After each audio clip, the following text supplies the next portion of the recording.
بسم الله الرحمن الرحيم وإذ استسقى موسى لقومه فقلنا اضرب بعصاك الحجر فانفجرت منه 12 عينا قد علم كل أناس مشربهم كلوا واشربوا من رزق الله ولا تعثوا في الأرض مفسدين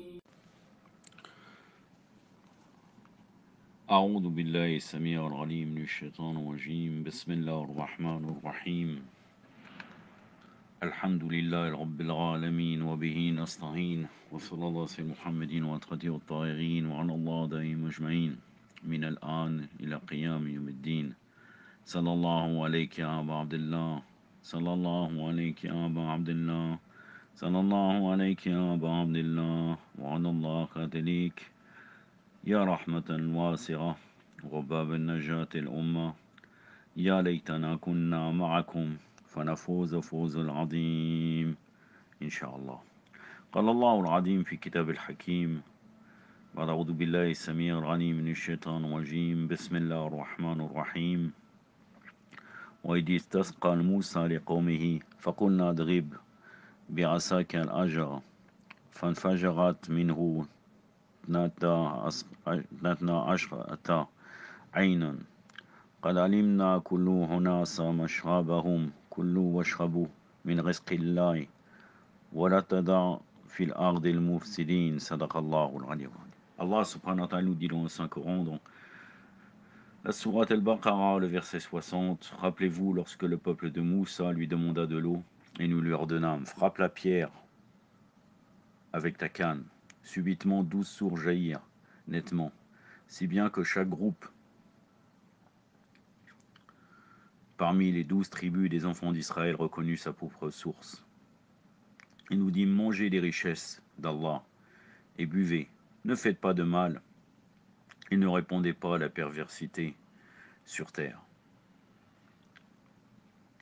La suite du tafsir du Saint-Coran, sincèrement, et je vous l'ai dit et je vous le répète, et là vraiment c'est aberrant, il ne dit rien.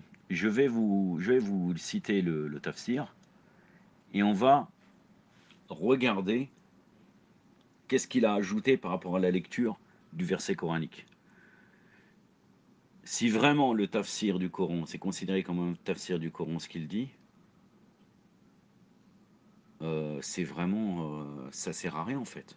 De la même manière qu'on lit en langue arabe et qu'on comprend une compréhension basique, ou bien que nous lisons dans n'importe quelle langue ces versets traduits, on n'a pas du tout besoin de son tafsir en fait. Et le problème c'est que finalement, quand on écoute certains savants, ils nous disent que pour commenter le Coran, il faudrait avoir telle ou telle science. Cette personne-là qui commente, elle a édité son livre dans un pays chiite, je présume qu'elle a demandé conseil à des gens, etc. Ça fait au moins, on peut dire, allez, depuis le verset 25, on peut dire à peu près, où il n'a rien apporté. Ce qu'il dit, c'est banal. Et là encore plus, vous allez voir là. Vous allez voir que là, vraiment, on va très loin parce qu'il dit rien. Il ne fait que répéter le verset coranique d'une autre manière. Je vais commencer. Regardez, et après je vais vous dire une seule idée qu'il a dit, qu'on n'avait même pas besoin, qu'il a rajouté. Une seule idée qui est rajoutée. Mais vous allez voir que c'est quelque chose de basique. Je commence. Dans ce verset, Allah a fait une fois de plus allusion à l'un des bienfaits importants qu'il accorda gracieusement aux enfants d'Israël. Rappelez-vous lorsque les enfants d'Israël demandèrent à Moussa de l'eau dans ce désert sec et aride, où l'eau était particulièrement rare, de demander à son Dieu de l'eau pour son peuple. Allah exauça ce vœu, le Coran dit, nous lui ordonnâmes frappe la pierre particulière avec ta canne. Et subitement l'eau jaillit de cet endroit et forma 12 sources exactement au nom des tribus des enfants d'Israël, et cette eau jaillissait rapidement et intensément. Voilà, là par exemple depuis le début, il n'a fait que citer le verset coranique, et la seule chose qu'il a rajouté, cette eau jaillissait rapidement et intensément. Non, c'est déjà dans le verset. 12 sources jaillirent nettement, c'est déjà dans le verset. Non, voilà, c'est déjà dans le verset. Chacune de ces sources coulait vers une tribu, si bien que chaque troupe reconnaissait très bien sa source. Ça aussi, c'est dans le verset coranique.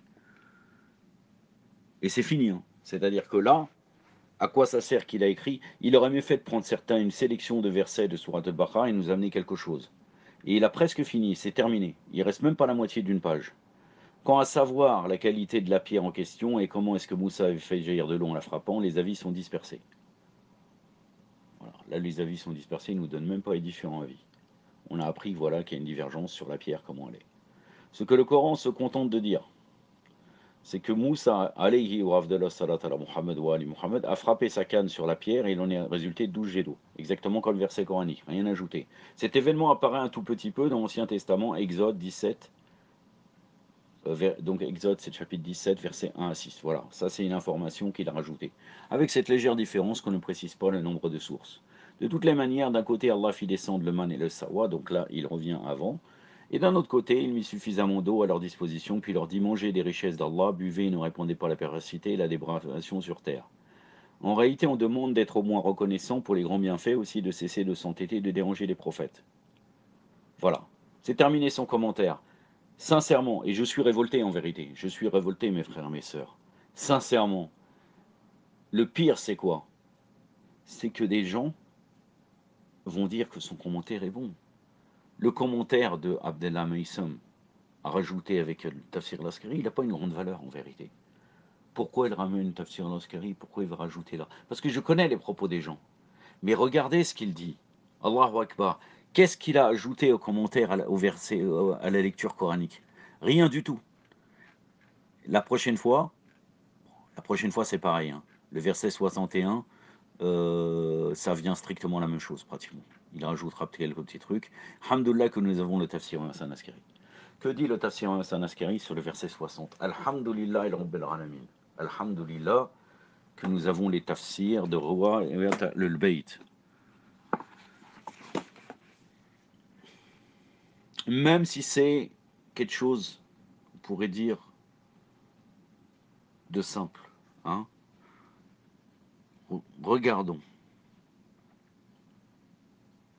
Allah le Tout-Puissant a dit, quand Moussa demanda de l'eau pour désaltérer son peuple, rappelez-vous, ô enfants d'Israël, quand Moussa pria pour la pluie pour son peuple, en leur demandant de l'eau, à cause de leur soif du désert, et ils s'en sont plaints à Moussa, alayhi wa afdallah salat ala Muhammad wa ali Muhammad, à ce sujet, et on dit, la soif nous détruit. Moussa a alors répondu, notre Seigneur, par le droit de Muhammad, Allahumma salli ala Muhammad wa ali Muhammad wa lajjal farajahum wa la'anadahum, le chef des prophètes, et par le droit d'Ali alayhi salam, le digne héritier, et par le droit de Fatima alayhi salam, le chef, la reine des femmes nobles, et par le droit d'El-Hassan, le chef des gardiens, alayhi salam, et par le droit d'El-Hussein, alayhi salam, le seigneur des martyrs, et par le droit de leur progéniture purifiée, alayhi salam ajma'in, apportez l'appui à vos serviteurs. Allah lui révéla à ce moment, ô Moussa, frappe le rocher avec ton bâton, et ainsi tout d'un coup 12 sources en jaillir. Et certes, chaque tribu sut où s'abreuver. Allah le Tout-Puissant ensuite dit, mangez et buvez de ce qu'Allah vous accorde, cela vous a été donné, ne semez pas de troubles sur la terre comme des fauteurs de désordre. Le messager d'Allah, sallallahu alayhi wa alayhi, a dit, celui qui est fidèle à l'amitié des gens de la maison, al-Bayt, Allah l'apaise avec son amour, de telle manière qu'il ne voudrait pour rien au monde le changer pour autre chose. Il ne veut jamais autre chose comme aide, et celui qui se fait un réceptacle pour notre amitié en dépit des épreuves, Allah le fera aller sur les plaines du jour du jugement avec un tel prestige que tous les gens là-bas le regarderont. Alors on lui dira, vous avez reçu et gardé l'amitié pour Muhammad sallallahu alayhi wa alayhi, sa pieuse progéniture, alayhi salam. En dépit des difficultés, Allah vous donne, alors Allah vous donne l'autorité pour sauver n'importe qui de ce que vous aimez. Donc là, c'est le shafa'a, de ceux qui sont engloutis dans les difficultés sur ces plaines.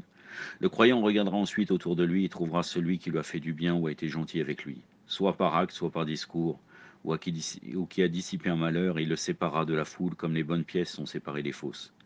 Allah a dit à ceux qui étaient dans l'époque de Muhammad sallallahu alayhi wa sallam, comme vos ancêtres ont été invités à l'amitié de Muhammad sallallahu alayhi wa sallam et sa progéniture, en ce moment où vous les avez vus pour vous-même et pour votre but, il est préférable pour vous de prendre l'amitié, el-wilaya, de Muhammad sallallahu alayhi wa sallam et de sa progéniture, et ainsi se rapprocher d'Allah le Tout-Puissant, ne soyez pas près de sa colère, et ne vous éloignez pas de sa miséricorde en étant éloigné de nous.